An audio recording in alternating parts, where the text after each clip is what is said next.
Welcome home for generation. Nah, yang bisa kalian lakukan di rumah juga adalah jangan lupa untuk memberikan persembahan. Karena sejatinya semua yang kita punya, semua yang kita miliki itu sebenarnya punyanya Tuhan loh. Gitu. Benar. Jadi sudah sewajarnya buat kita buat ngasih kembali ke Tuhan.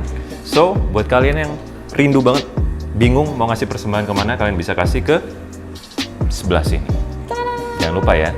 Dan yang paling penting, waktu kalian memberi, pastikan memberi dengan hati yang sukacita, dengan hati yang sangat bersyukur. Karena sekali lagi semuanya itu punyanya Tuhan dan kita cuma ngasih sebagian kecil dari yang kita punya, dikembaliin ke Tuhan.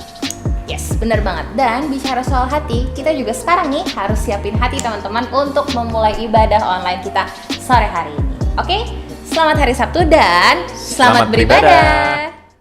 Shalom home for generation. Yes, beri kemuliaan bagi Tuhan.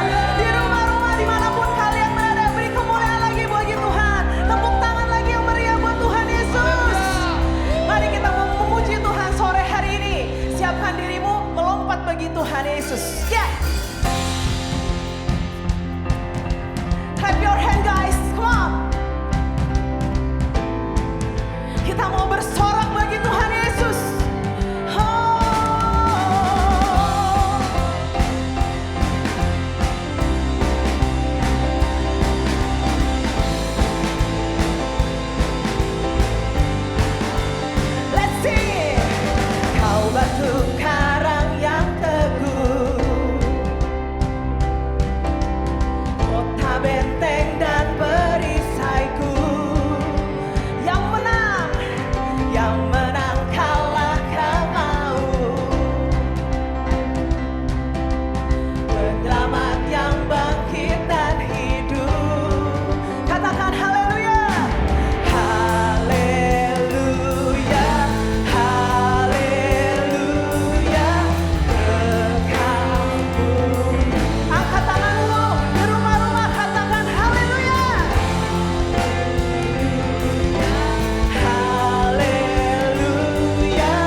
kasih Tuhan untuk sore hari ini Tuhan.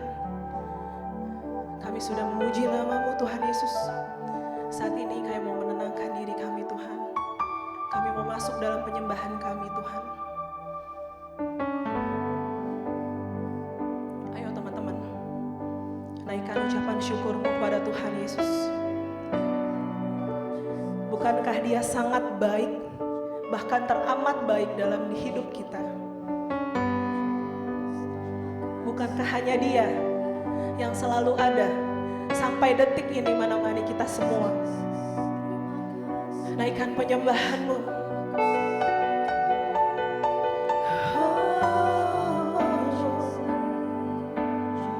Engkau baik. Simple. Cukup bilang Engkau baik Tuhan. Engkau baik Tuhan Yesus. Engkau baik Tuhan. Rasakan kasih-Nya yang mulai mengalir. Kasih-Nya yang gak pernah habis dalam hidup kita. Rasakan kasih-Nya teman-teman.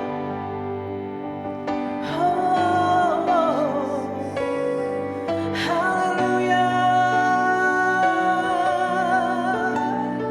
Kami rindu hadirat-Mu. Kami rindu Engkau Tuhan. Kami kangen sama Engkau.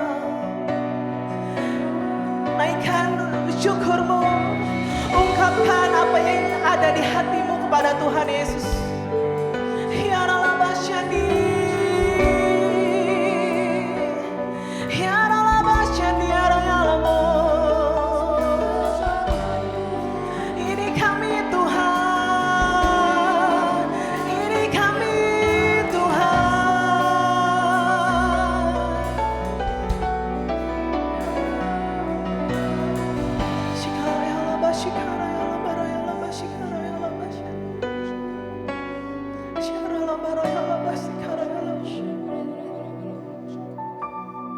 Yes, sekalipun keadaan di depan belum menentu guys, tetap fokus arahkan matamu kepada Tuhan.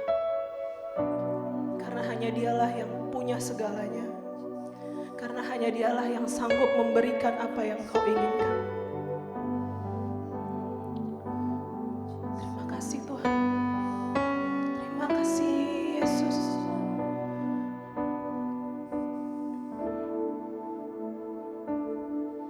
I set my eyes upon your feet, oh Jesus. I set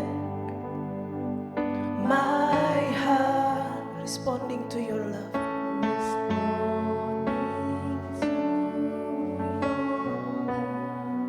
I cast my feet.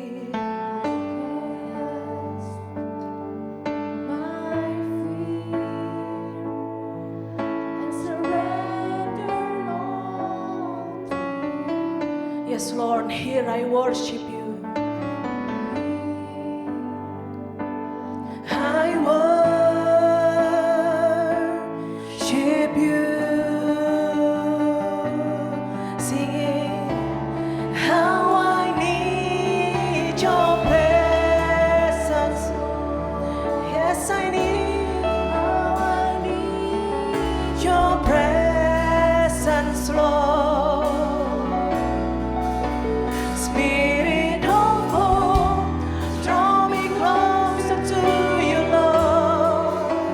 Spirit of life, drawing into my heart as I worship you. Hallelujah. Yes, we worship you. We worship you, Jesus.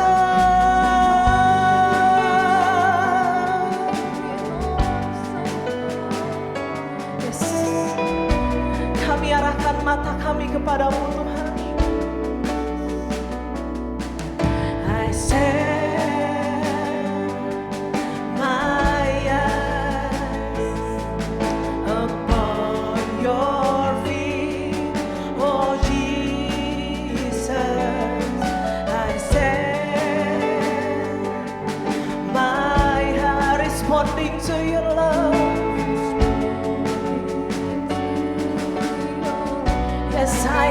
Catch my feet. My feet I surrender. Yes, Lord. Lord, here I worship you. Angkat tanganmu di rumah-rumah. How I need your presence, Lord. How I need your presence, Lord. Spirit of God, draw me closer to you, Lord. Spirit of life, draw me into my heart. How I need your presence, Lord. How I need your presence, Lord. Spirit of hope, Spirit of hope, draw me closer to you, Lord. Spirit of love, flowing into my heart. That's how I need your presence. I need you, Jesus.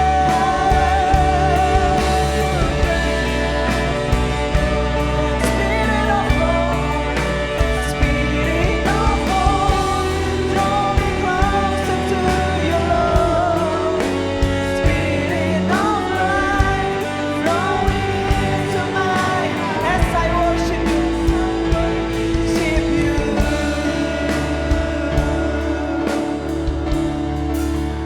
Yes.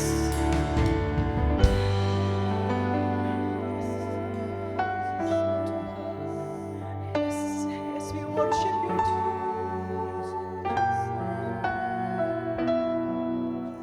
Yes, terima kasih Tuhan.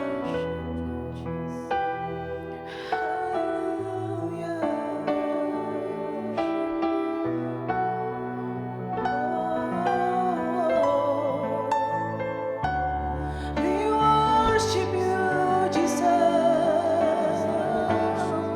We worship you. We need your presence, Lord.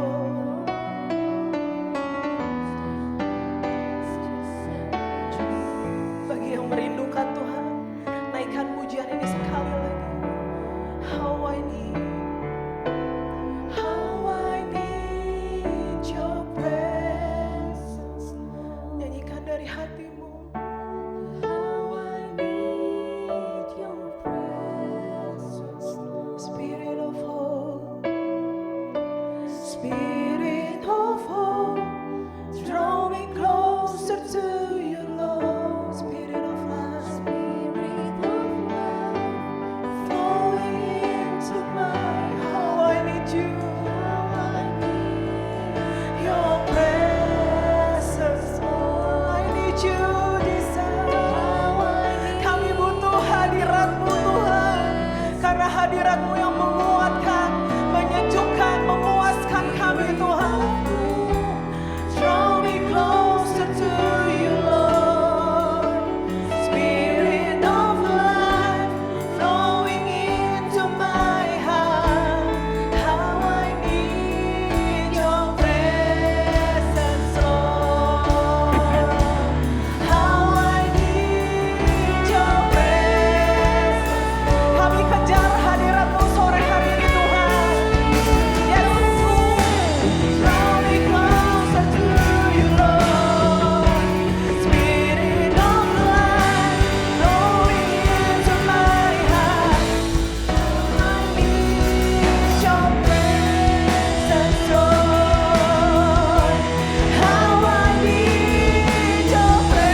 tarik kembali kami Tuhan yang sudah mulai hilang arah Tuhan. Tuhan Yesus, ini kami Tuhan. Dengan apa adanya kami Tuhan Yesus. Cintai kami Tuhan. Peluk kami, sayangi kami Tuhan. Karena Engkaulah segalanya Yesus. Yesus Tuhan.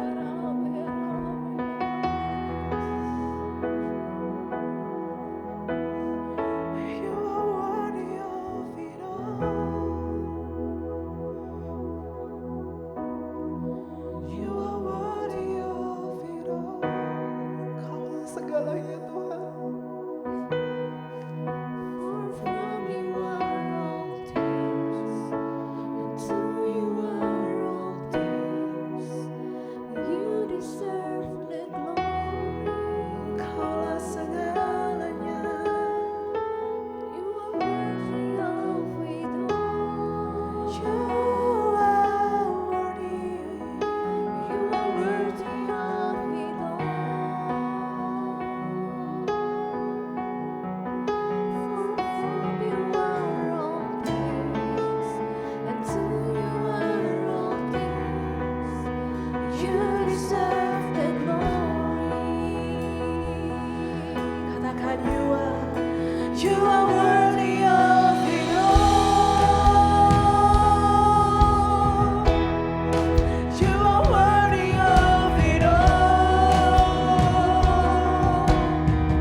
Shalom teman-teman Home for Generation, apa kabar? Gue berharap kita semua tetap sehat, tetap semangat, tetap on fire di dalam Tuhan. Gimana? Udah gak terasa hampir 4 bulan kita lebih banyak di rumah aja nih. Kita lebih banyak habisin waktu, semuanya baik, kerja di rumah, sekolah di rumah, kuliah di rumah. Bahkan di tengah kondisi pandemi seperti ini, banyak dari kita anak-anak muda khususnya udah mulai bosen, bahkan kalau bisa dibilang jenuh kali ya, atau dalam tanda kutip agak sedikit muak dengan kondisi saat ini. Kita yang biasanya traveling, yang biasanya jalan-jalan, yang biasanya sering ke mall, sekarang lebih banyak ngabisin di rumah. Tapi sadar gak teman-teman, justru di saat kritikal seperti ini, iblis pun semakin gencar untuk curi semua dari kita, untuk ngerebut itu semua dari kita. Pasti lo semua bertanya-tanya, apa sih sebenarnya yang iblis mau curi? Apa sih yang iblis pengen ambil dari gue? Lo akan mikir, gue biasa-biasa aja, hidup gue gak ada lebih-lebihnya. Nah, sebelum kita masuk ke tema saat ini kenalin, nama gue Ricky Nehemia Adam. Gue punya anak 2, istri 1. Kebetulan gue melayani juga di GBI Host. Saat ini gue akan coba sharing tentang yang namanya burnout. Nah, sebelum kita masuk ke materi untuk ngomongin tentang burnout, kalau tadi gue udah ngomong apa sih alasannya kenapa iblis coba untuk kejar kita jadi target utamanya iblis. Kita buka yuk satu ayat di Galatia 4 ayat 7. Galatia 4 ayat 7, jadi kamu bukan lagi hamba, melainkan anak. Jikalau kamu anak, maka kamu juga adalah ahli waris oleh Allah. Mulai nangkap kan? Kenapa kita selalu jadi sasarannya iblis? Karena kita ahli warisnya Tuhan. Kita ini pewaris kerajaan Allah. Karena dari itu iblis akan coba terus kejar kita mati-matian. Dia akan curi itu semua. Dia akan curi destininya kita. Dia akan buat kita jadi lelah, jadi capek. Dan saat itu dia mulai ngerusak semuanya. Iblis nggak mungkin bisa membinasakan tanpa harus mencuri dan membunuh. Sebelum kita bahas tentang burnout, kita buka dulu satu ayat lagi di Yohanes 10 ayat 10. Yohanes 10 ayat 10 isinya, pencuri datang hanya untuk mencuri, membunuh, dan membinasakan. Aku datang supaya mereka mempunyai hidup dan mempunyainya dalam segala kelimpahan. Kalau kamu, gua, lo, atau siapapun yang hidup tanpa Tuhan, kita pasti dicuri. Bukan masalah dicuri hanya pekerjaan, kuliah, sekolah, atau uang. No. Atau dicuri berkat. Atau teman-teman yang punya pacar dicuri pacarnya terus jadi jomblo. Nggak semudah itu. Tapi kita dicuri yang paling berharga dari kita. Apa sih? Kehidupan, keselamatan. Banyak orang hidup tapi nggak hidup. Kayak zombie. Udah zombie, jomblo lagi. Kasihan kan? If you don't have a life, maka kamu akan terus-menerus dicuri. Nggak ada sukacita, nggak ada damai sejahtera, nggak ada pengharapan.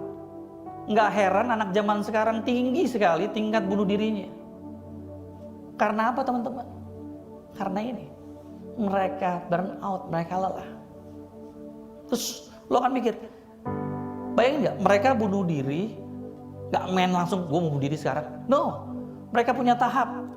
Punya roadmap sampai mereka jadi bunuh diri. Terus apa sih hubungannya nggak dengan burnout?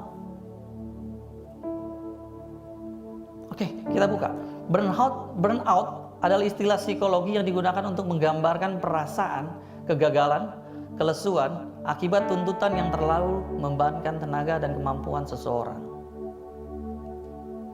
Kembali ke pembahasan kita tadi.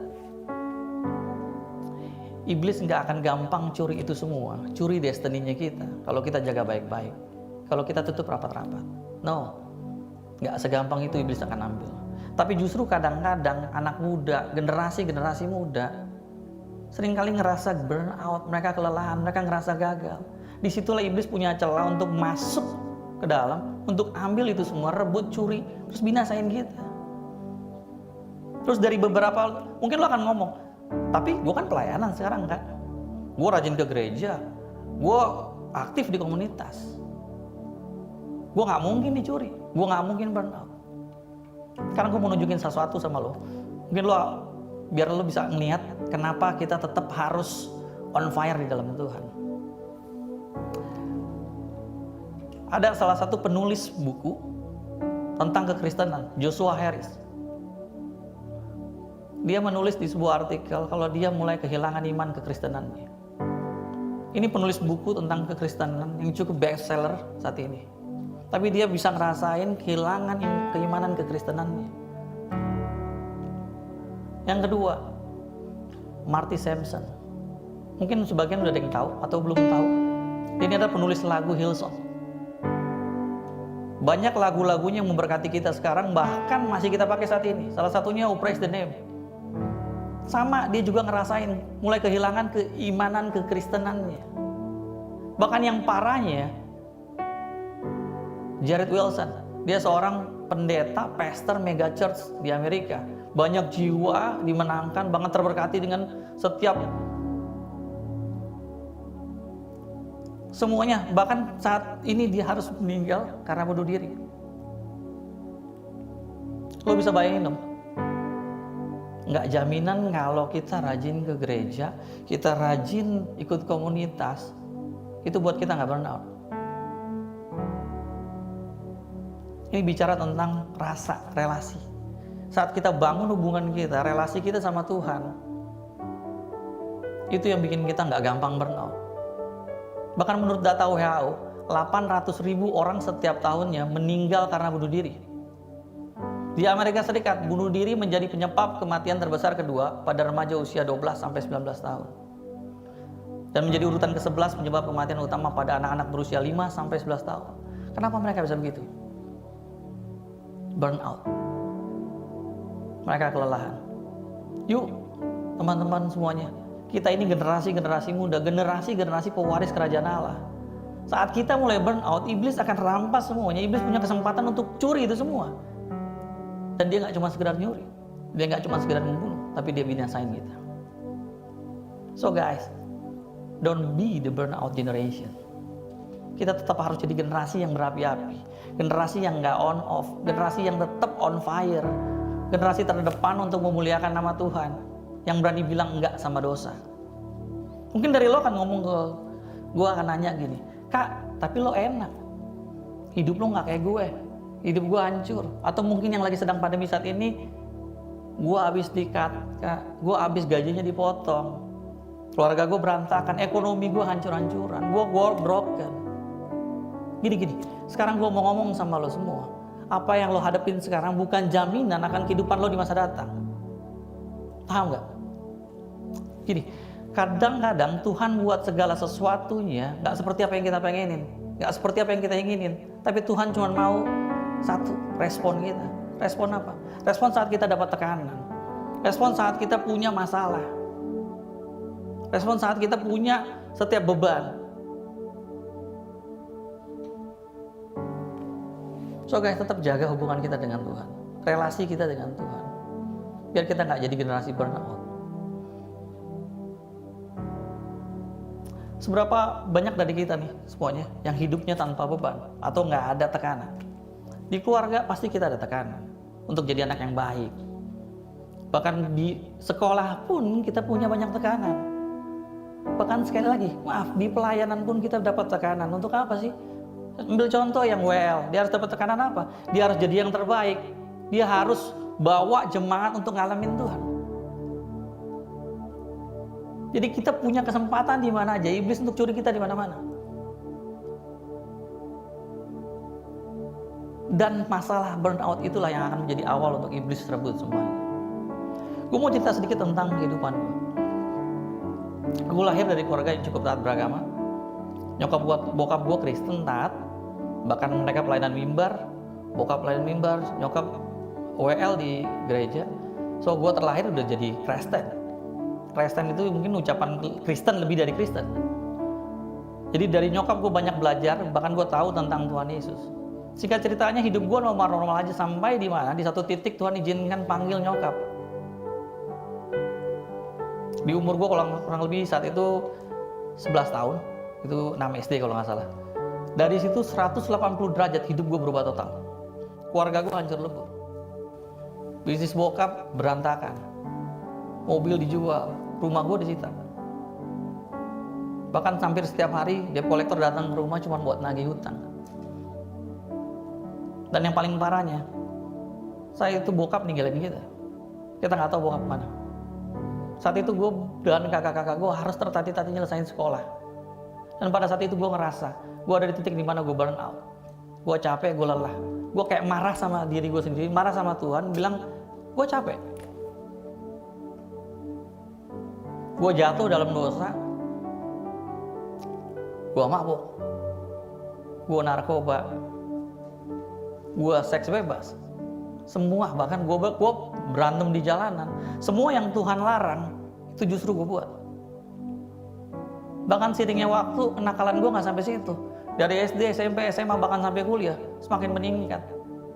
Bahkan sampai di satu momen gue pernah kecelakaan hampir mati. Saat itu gue nyetir dalam keadaan mabuk, gue ngebut sekencang-kencangnya, dan gue terbalik-balik. Saat itu keluarga gue udah nilai, gue pasti mati. Karena lihat dari bentuk mobil, dari jenis kecelakaannya, pasti gue dibilang mati. Bahkan gak usah mereka, gue pun yang saat itu, saat kondisi lagi terbang di udara untuk terbalik-balik, gue cuma bilang dalam diri gue, selesai, gue mati muda. Tapi apaan? Waktu gue melek, gue ada di rumah sakit. Dan tahu gak, apa kejadian itu buat gue berubah untuk bertobat, untuk cari Tuhan? No, gue makin jadi. Bahkan gue dicap troublemaker sama keluarga gue, sama orang tua gue. Hubungan gue jauh, gue mulai ngerasa masa depan gue nggak ada. Gue mau jadi apa ya? Gue besar di jalanan. Kerjaan gue cuma mau jadi jagoan, gue berantem kiri kanan. Cuma nyari apa sih? Di saat gue ngerasa gue bisa ngalahin orang, gue ngerasa gue hebat.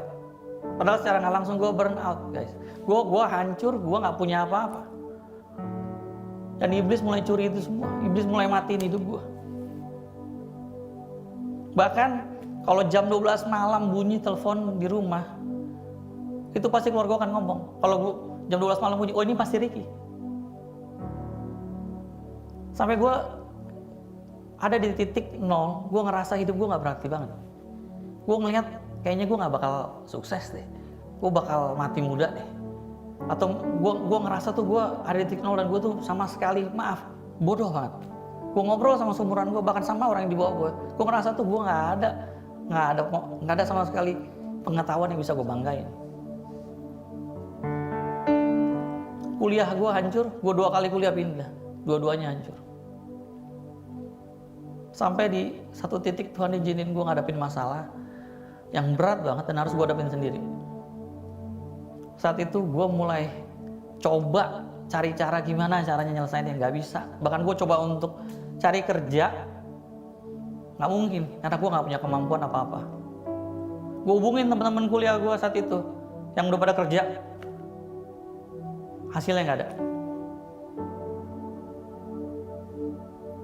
Tapi gue nggak tahu kenapa, selama gue ngelakuin hal-hal yang jahat, hal-hal yang nggak Tuhan mau, gue selalu ada pikiran gue satu saat akan balik sama Tuhan. Tapi gue nggak tahu kapan. Terus tiba-tiba saat gue ngalamin bener-bener berat dalam hidup gue, titik nol dalam hidup gue, ada tekanan dalam pikiran gue untuk ngomong, Ki, coba deh, kalau hidup lo udah jalanin hidup lo rusak, terus lo gak punya masa depan, coba deh lo balik sama Tuhan, kali aja hidup lo berubah. Saat itu pilihan gue cuma 2. Satu, gue biarin hidup gue hancur sampai akhirnya gue mati. Kedua, gue coba ambil jalan untuk balik cari Tuhan. Saat itu jangan kira iblis gak intimidasi gue. Mereka intimidasi gue. Iblis coba intimidasi dari dalam hati gue. Dia ngomong kayak seolah-olah, emang Tuhan masih ingat sama lo? Emang Tuhan kenal lo? Lo gak malu apa sama apa yang lo buat dulu? Gila, berat banget saat itu intimidasinya. Karena justru iblis intimidasi gue sampai kayaknya gue tuh gak pantas. Tapi akhirnya gue beraniin diri untuk coba masuk ke kamar, gue kunci kamar gue. Kenapa gue kunci? Gue tinggal di rumah berdua sama keponakan gue yang hanya 4 tahun lebih muda. tinggal di rumah kakak gue, tapi kakak gue itu tinggal di mertua. Jadi lu bisa bayangin betapa bebasnya gue, 2 anak muda tinggal di satu rumah. Gue kunci, kenapa gue kunci tadi? Karena gue takut kalau dia masuk dia akan ngomong, lu lagi kekencengan lah, sampai doa. Dan saat itu semua intimidasinya luar biasa. Gue tutup pintu, gue masa bodoh. Saat itu gue gak punya pilihan. Saat itu gue doa. Tahu nggak yang saat gue doa apa yang gue rasain? Saat itu gue doa, gue seolah-olah ngerasain kayak Tuhan cuma buka tangannya, panggil gue untuk meluk gue tanpa mikirin, tanpa mau hakimin siapa gue. Tanpa Tuhan mau tanya, Ricky lo kemana aja saat ini? Enggak. Tuhan jamah hidup gue saat itu, Tuhan peluk, dan gue saat itu cuma nggak bisa doa, cuma ngomong, diem aja, dan gue nangis. Dan saat itu kalimat yang luar biasa yang gue dapat, kegagalanmu tidak akan membatalkan rencana Tuhan dalam hidupmu. Guys, seringkali iblis curi kita dari apapun. Dia akan bilang, lo nggak pantas dapetin itu semua, lo nggak pantas ambil destiny yang Tuhan buat dalam hidup lo. Padahal Tuhan cuma ngomong, kegagalanmu, kesalahanmu nggak membatalkan rencana Tuhan, rancangan Tuhan, destiny-nya Tuhan dalam hidup kita. So, gue bisa ngalamin itu semua karena gue burn out, karena iblis curi semuanya. Dan tahu nggak teman-teman, ini hebatnya Tuhan kita, Tuhan yang gue sembah. Kalau tadi kita udah baca Yohanes 10 ayat 10, gue ulang sedikit ya. Yohanes 10 ayat 10. Pencuri datang hanya untuk mencuri, membunuh, dan membinasakan. Aku datang supaya mereka punya hidup dan mempunyainya dalam segala kelimpahan. Lo bayangin gak? Apa yang dulu pernah hilang? Dulu gue ngerasa gue akan punya masa depan. Paling gue mentok-mentok jadi gembel, jadi preman, jadi bajingan, ngerampok, mati, ditembak polisi. Tapi apa yang gue dapat? Tuhan kembalikan 100%. Tuhan pakai hidup gue luar biasa. Pekerjaan gue diberkati, istri, anak, bahkan gue bisa pelayanan saat ini karena apa? Karena Tuhan gak pernah mikir siapa gue. Tuhan gak pernah pikir apa yang udah gue buat, dan gak pernah gagalin destiny-nya Tuhan buat kita. Yuk teman-teman semuanya, bangkit, kita jadi generasi pemenang, bukan generasi yang burn out. Jangan biarin iblis tipu semuanya itu, supaya kita jadi generasi yang kalah. Saat kita ngerasa diri kita kalah, kita lelah, iblis masuk semuanya itu. Iblis ngacak-ngacak hidup kita. Karena apa? Karena dia nggak seneng kita penuhin destiny-nya Tuhan. Dia nggak seneng kalau melihat kita jadi pewaris kerajaan Allah.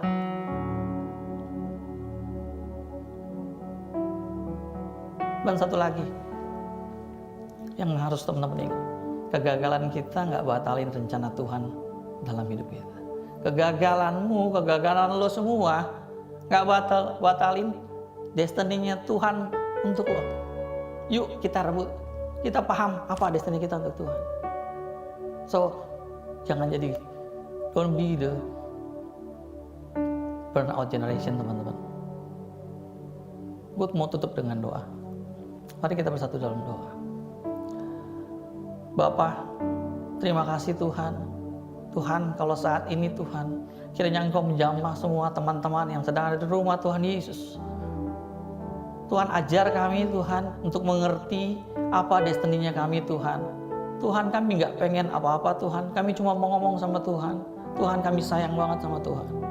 Tuhan, kami benar-benar sayang banget sama-Mu ya Bapak. Pakai hidup kami, biar kami lebih dahsyat lagi Tuhan. Kami terus on fire, kami nggak setengah-setengah, kami nggak panas dingin Tuhan, tapi kami terus berapi-api dalam-Mu Bapa.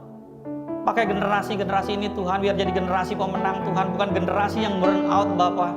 Biar kami boleh memenangkan jiwa lebih banyak lagi Tuhan. Tuhan, kami percaya Tuhan Yesus, jadikan kami alat-Mu Tuhan Yesus. Kami bukan cuma jadi saksi, tapi kami jadi pelaku-Mu ya Bapa. Terima kasih Tuhan Yesus yang baik. Terima kasih Tuhan. Tuhan, mampukan kami untuk berjalan dalam setiap firman-Mu Bapa. Terima kasih Tuhan. Terima kasih Bapa. Kami sudah berdoa dan mengucap syukur. Haleluya. Amin.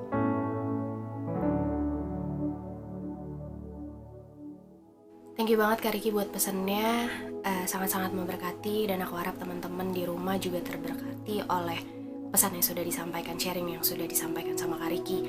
Yuk, sebelum kita menutup ibadah hari ini, mari kita bersatu dalam doa. Tuhan yang baik, terima kasih Tuhan buat hari ini, terima kasih buat setiap apapun yang sudah Tuhan izinkan terjadi, perbuatan ajaib tangannya Tuhan. Terima kasih buat message from home, terima kasih bahkan untuk setiap keadaan kami saat ini. Tuhan, kami mau terus bilang sama Tuhan, apapun yang terjadi hari-hari ini, kami gak mau lupa untuk mengucap syukur sama Tuhan, karena kami tahu apa yang Tuhan lakukan senantiasa baik. Tuhan, kami juga ingin berdoa untuk bangsa dan negara kami. Tuhan Yesus, kami berdoa buat Indonesia. Kami tahu Tuhan, setiap apapun yang boleh Tuhan izinkan terjadi gak pernah di luar dari kuasanya Tuhan. Dan kami tahu apapun yang lagi kami alamin saat ini, apapun yang lagi Indonesia alamin saat ini, Tuhan gak pernah di luar dari kuasanya Tuhan. Maka kami tahu, kami mau percaya bahwa tangan Tuhan tetap memegang Indonesia, tangan Tuhan tetap menjaga melindungi Indonesia dengan sempurna. Berkati pemerintahannya Tuhan Yesus, berkati setiap apapun yang diusahakan, yang diupayakan Tuhan, setiap langkah, setiap kebijakan, setiap keputusan, biar apapun itu boleh berdasarkan visi dan misi yang daripada Tuhan, hikmat dan kebijaksanaan yang daripada surga. Tuhan, kami serahkan Indonesia, permasalahannya ke dalam tangan pengasihan Tuhan. Terlalu percaya Tuhan, Kau yang akan menjadikan segala sesuatunya baik. Tuhan, kami juga ingin berdoa untuk pemimpin-pemimpin kami, Paniko dengan keempat wakilnya, Koben dengan wakil gembala yang ada. Tuhan, kami serahkan pemimpin-pemimpin kami ke dalam tangan pengasihan Tuhan. Percaya kalau Tuhan turut menjagai mereka, melindungi mereka dengan sempurna. Dan kami tahu Tuhan, bahkan setiap bentuk pelayanan mereka yang mereka lakukan saat-saat ini, di hari-hari ini Tuhan, Engkau yang terus sertai. Biarkan itu boleh jadi berkat buat lebih banyak lagi jiwa. Tuhan, kami tahu Engkau gak pernah terbatas, kuasa-Mu gak pernah bisa dibatasi oleh apapun. Maka kami percaya setiap apapun yang boleh dilakukan sama pemimpin kami boleh membawa kuasanya Tuhan juga, dan boleh menyelamatkan lebih banyak lagi jiwa. Kami serahkan Tuhan pemimpin-pemimpin kami, keluarga besar mereka ke dalam tangan pengasihan Tuhan. Juga untuk Home for Generation kami serahkan Kak Ivan, Kak Kiki, Dimas Karina Tuhan ke dalam tangan pengasihan Tuhan. Juga untuk setiap kami Tuhan, leaders, gembala kul, pengerja, bahkan jemaat sekalipun Tuhan Yesus, kami percaya Engkau turut menjagai kami satu persatu. Bahkan setiap apapun yang lagi kami hadapin, setiap apapun yang lagi kami lalui, Tuhan Kau ada bersama-sama dengan kami, berjalan bersama dengan kami, berperang bersama-sama dengan kami. Bahkan Engkau yang menguatkan, yang memampukan setiap kami. Tuhan, kami serahkan semuanya ke dalam tangan pengasihan Tuhan. Biar Engkau yang terus pakai Home for Generation buat generasi. Biar setiap apapun yang Tuhan boleh titipkan sama kami, boleh kami terus kelola Tuhan. Biarlah setiap itu boleh membuahkan hasilnya, dan semuanya boleh baik, dan semuanya boleh terus menyenangkan hatinya Tuhan. Tuhan, terima kasih buat ibadah hari ini. Biar setiap kami Tuhan Yesus boleh terus jadi pelaku-pelaku firman-Nya Tuhan, dan terus menjadi generasi muda yang terus berapi-api di dalam Tuhan, terus semangat, terus bahkan boleh mengencourage teman-teman kami yang lain, lingkungan kami yang lain, keluarga kami yang lain. Tuhan, terima kasih banyak Tuhan yang baik. Hanya di dalam nama-Mu kami sudah berdoa dan mengucap syukur. Haleluya. Amin. Semoga kalian semua diberkati ya teman-teman dengan online service minggu ini. Sampai ketemu Sabtu depan, dan God bless you. Bye.